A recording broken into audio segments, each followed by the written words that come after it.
am Vandana. This is your SST class. Today we will continue our lesson number 3 of past ruling the countryside. So students, our next topic is Monroe system. इससे पहले वाले topics हम clear कर चुके हैं. अब हम next topic करेंगे Monroe system. In the British territories in the south, there was a similar move away from the idea of a permanent settlement. British को जो कंट्रोल कर रहे थे दक्षिण के जो भारतीय इलाके थे वहाँ पर स्थायी बंदोबस्त की जगह पर अब कुछ एक नई नीति को अपनाना था. उनको नया सेटलमेंट करना था. पहले क्या था? Permanent settlement. और अब जो परमानेंट सेटलमेंट को चेंज करने का आइडिया था. The new system that was devised came to know as the ryotwari. तो इस जो नया सिस्टम लाया गया उसे रोयत वार का नाम दिया गया, रोयत वारी का नाम दिया गया. It was tried on a small scale by Captain Alexander Read in some of the area. और इसे कौन लेके आया? Captain Alexander. और इससे पहले कंपनी ने कुछ एक एरिया में जो है स्थापित किया. कुछ एक इलाका जो एरिया के अंदर इसकी देखरेख की गई. Eventually developed by Thomas Munro. और बाद में इसे थॉमस मुनरो ने इसे विकसित किया था, इसे डेवलप किया था. दिस सिस्टम वाज ग्रेजुअली, धीरे धीरे ये सिस्टम जो है इसे पूरे साउथ दक्षिणी भारत में बढ़ा दिया गया. Read and Munro felt that in south there were no traditional zamindar. Read और मुनरो को लगता था कि जो दक्षिण भारत है वहाँ पर कोई भी जो ट्रेडिशनल ज़मींदार नहीं है. The system they argued had to be made directly with the cultivators. Cultivators को ही रोयट बोलते हैं. कल्टीवेटर्स यानी कि जो किसान होते हैं उन्हें ही रोयट बोलते हैं. रोयट, कल्टीवेटर्स, पीजेंट, इन सबको किसान ही बोलते हैं. जो ये वाला सिस्टम था, दिस जो सिस्टम है ये उनका तर्क था कि ये किसानों के लिए सीधे किसानों के ऊपर ही ये बंदोबस्त करना चाहिए और जो पीढ़ियों से ज़मीन उनके खेती करते आ रहे हैं सिर्फ उसके ऊपर ही करना चाहिए. Their field had to be carefully and separately surveyed before the revenue assessment was made. और इसके ऊपर ही जो है टैक्स को लगाना चाहिए. तो Munro thought that the British should act a paternal father figures protecting the royals under their changes. तो ये चाहते थे नया एक्ट लगाया है उसे वो लागू कर दें. और मुनरो का मान रहा था कि अंग्रेज़ों को पिता की भांति किसानों की रक्षा करनी चाहिए. नेक्स्ट टॉपिक है अब हमारे पास ऑल वाज नॉट वेल. लेकिन सब कुछ ठीक नहीं था.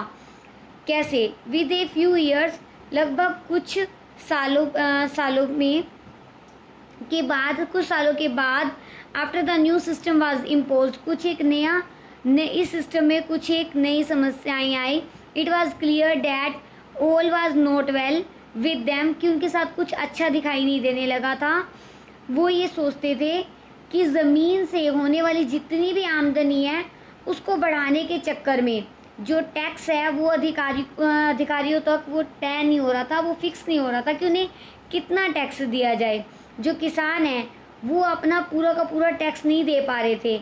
और जो किसान जो थे वो गांवों से भाग खड़े हुए. क्यों भाग खड़े हुए? क्योंकि वो अपना टैक्स नहीं दे पा रहे थे. और बहुत सारे जो गांव हैं वो वीरान हो गए थे, बिल्कुल खाली हो गए थे, बिल्कुल, क्योंकि वो अपना टैक्स नहीं दे पा रहे थे. वो जब टैक्स नहीं दे पा रहे थे और वो डर के वहाँ से उस जगह को छोड़कर चले जा रहे थे, इसलिए उनके खेत जो है वो बिल्कुल खाली हो गए थे. अब इसलिए उन्होंने, जो ब्रिटिश थे, उन्होंने एक नई नीति जो है लागू की. और उन्होंने इन सबको जो अब किसानों के ऊपर ध्यान दिया कि उन्हें कैसे संपन्न किया जाए. But this did not happen, लेकिन ऐसा नहीं हुआ.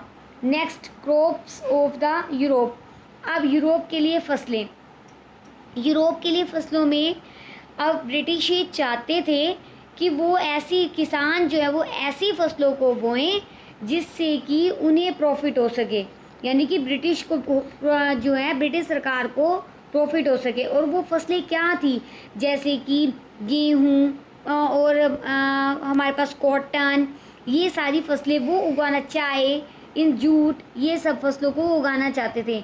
अंग्रेज़ों को ये लगता था कि ग्रामीण इलाकों में ही नहीं, कि हमें बाकी सब जगह पर भी उन्हें लोगों को, जो ज़मींदार थे उन्हें और जो किसान थे उन्हें कंपेल करना चाहिए कि वो खेती को कर सके, जैसे वो अपनी फसलों को बढ़ा सके।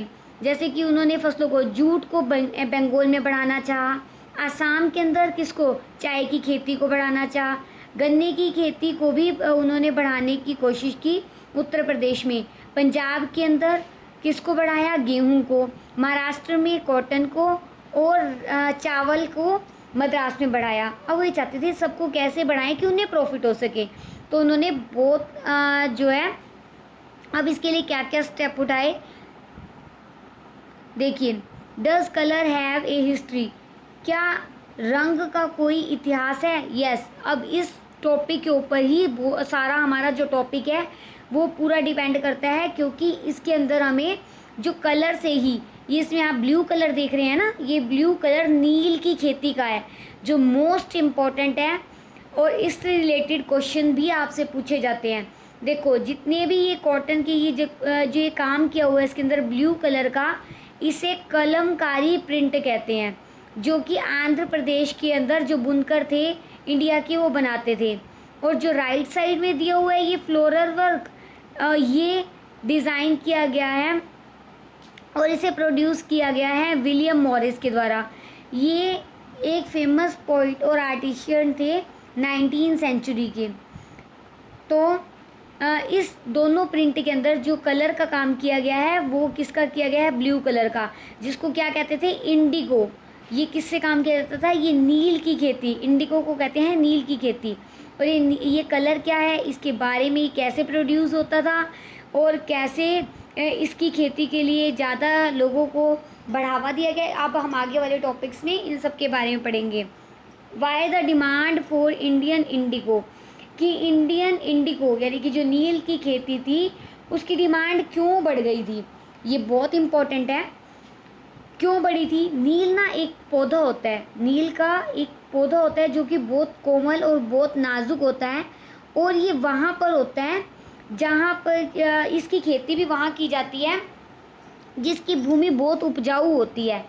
और जो हमारे इंडिया के अंदर जो नील की खेती होती थी ना, जो नील ग्रो किया जाता था वो बहुत अच्छी क्वालिटी का होता था और इसकी डिमांड पूरे वर्ल्ड के अंदर होती थी। और जो ये नील होता था ना, इसका काम रंगाई के लिए किया जाता था, यानी कि कपड़ों के अंदर कलर देने के लिए किया जाता था। और इटली, फ्रांस, ब्रिटेन, इन सब के अंदर भी जो काम होता था ना, नील का काम होता था, जो डाई करने का काम होता था, वो इंडियन जो इंडिगो से ही किया जाता था। और अगर जो हमारे इंडिया के अलावा विदेशों में भी इन्होंने इस इंडिगो को अपनी अलग से प्लांटेशन करने की कोशिश की थी, लेकिन वे वैसा इंडिगो ग्रो नहीं कर पाए थे जैसा कि हमारे इंडिया के अंदर होता है। तो ये ना बहुत इसकी जो कॉस्ट होती थी बहुत ज़्यादा हाई होती थी, तो यूरोपियन मार्केट में इसकी डिमांड भी ज़्यादा थी और इसके प्राइस होते थे वो भी बहुत ज़्यादा होते थे। और ये इस ना जो ये पौधा होता है, इससे जो कलर निकलता था वो वॉयलेट कलर होता था और ब्लू कलर होता था। Being a plant of temperate zone, जो ये पौधे उगते थे ये टेम्परेट जोन में इसे ग्रो किया जाता था। और इसके लिए जो भी आपको ये बता देती हूँ कि ये कैसे होता था।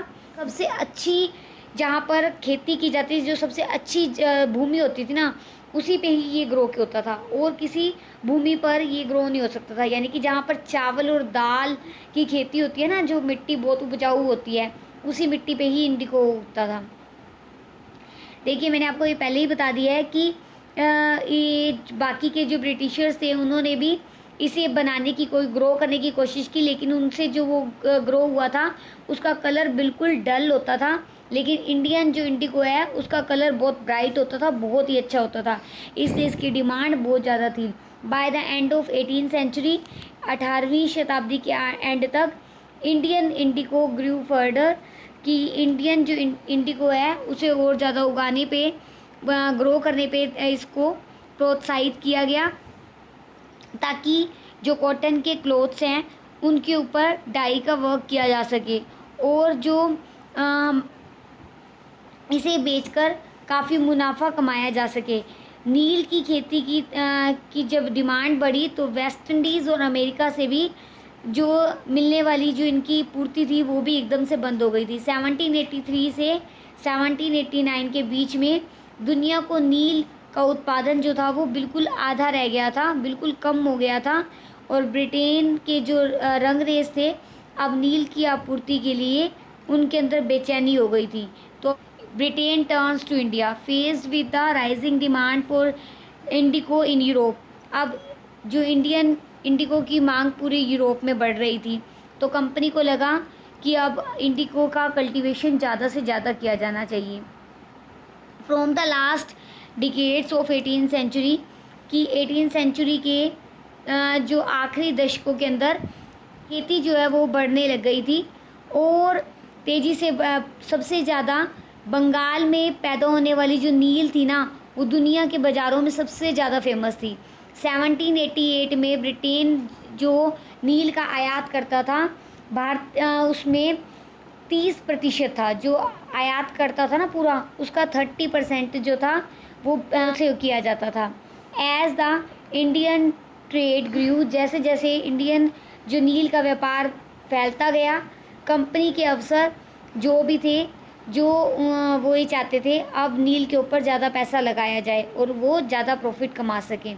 इस जो कंपनी के जो ब्रिटेन के जो ऑफिसर्स थे, उन्होंने क्या किया, अपनी अपनी जॉब छोड़ के उन्होंने ज़मीनें खरीदी और नील की खेती करवानी शुरू कर दी ताकि उन्हें ज़्यादा से ज़्यादा प्रॉफिट कमाया जा सके।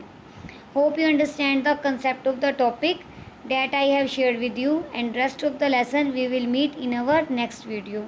Thank you.